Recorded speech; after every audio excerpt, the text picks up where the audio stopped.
When I thought everything was finally falling into place, that I could focus on learning and freelancing without worrying about money, life of course had other plans. Out of nowhere, unexpected events hit me hard. My financial support collapsed, and I quickly realized that the idea of a little savings can get me through a few months was dangerously naive. Now I'm working extra part-time hours while also job hunting for something more stable. I've also come to terms with something important. I am a low energy type of person. My mental bandwidth is limited, and I simply can't do everything I want all at once. If I don't start subtracting things from my life, I spiral into anxiety and frustration. Because when you want everything, you often end up doing nothing well. This sudden crisis really knocked me down, and I slipped into an old pattern, self-criticism. That's when I realized maybe this emotional roller coaster is an essential part of the freelancing journey. And today, I want to share that journey with you. If you never tried freelancing, the beginning feels thrilling. You will full of hope and excitement. The idea of freedom, flexible hours, working from anywhere, escaping office politics, and you start crafting your dream life in your mind, but without experience.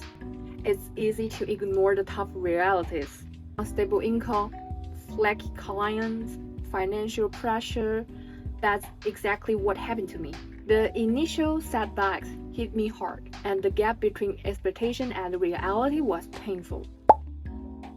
At this stage, things get rough. You start noticing the freelancing isn't as breezy as you imagined.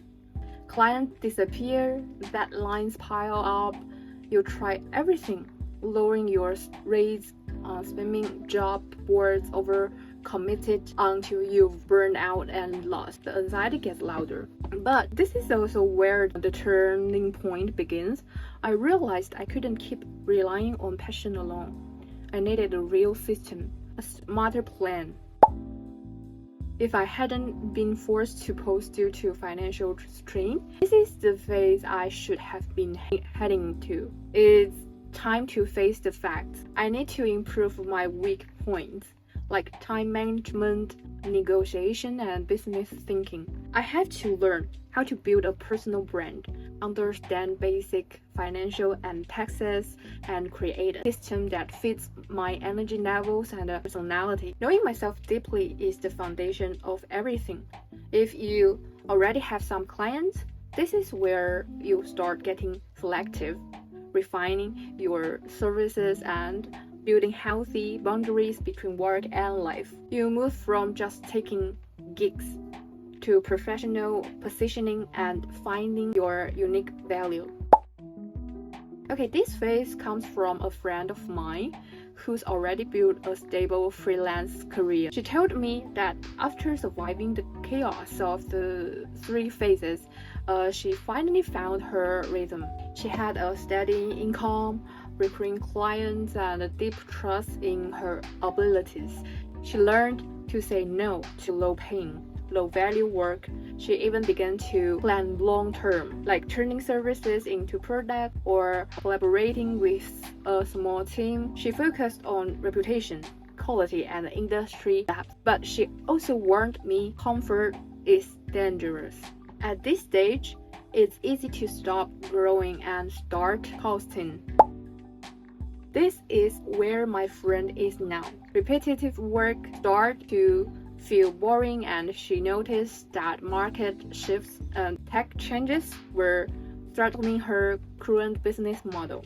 She has begun experimenting, launching digital products, exploring new industries, even considering returning to the traditional workforce to integrate resources. This was no longer about survival, it was about meaning, self-actualization, creating something truly sustainable and fulfilling. The path of freelancing isn't a straight line. It's a constant dance between dreaming big, facing reality, and consciously rebuilding. It takes resilience, continuous learning, and courage to change direction. My friend's journey really inspired me. She reminded me, you fail, and that's okay. Just keep trying.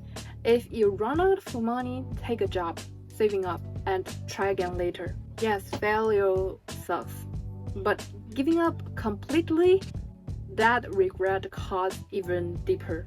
So here I am, picking myself up from the setback, accepting that I wasn't fully prepared, but ready to try again. Step by step, I will keep learning and moving toward the life I dream of. And if you are on this path too, I hope my failures and lessons can help you in some way. Share your story in the comments. Maybe it will help someone else out there. Thanks for watching, and I will see you in the next video.